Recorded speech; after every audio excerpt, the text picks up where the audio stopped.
पिछले अध्याय में काल भैरव प्रकट हुए।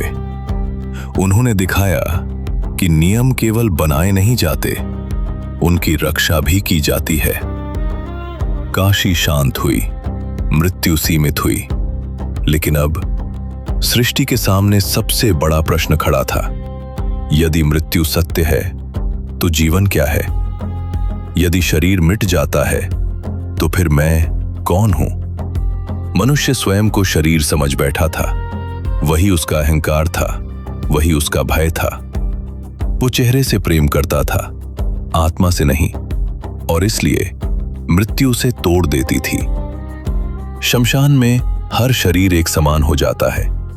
राजा, रंक, ऋषि, योद्धा, अंत में सब शव बनते हैं और उसी क्षण अहंकार समाप्त हो जाता है।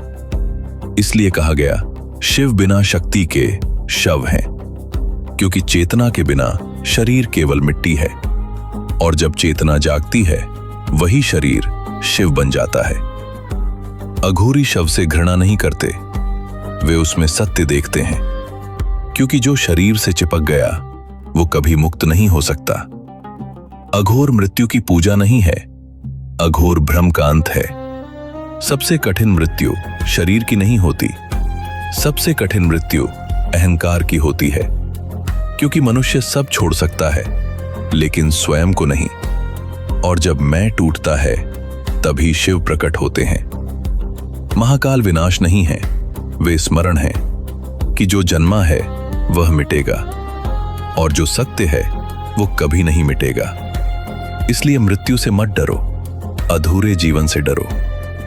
अब मनुष्य समझने लगा था कि मृत्यु अंत नहीं, लेकिन अंधकार अभी समाप्त नहीं हुआ था, क्योंकि अब जागने वाला था वो अहंकार जिसने देवताओं तक को चुनौती दी थी। अगले अध्याय में त्रिपुरासुर।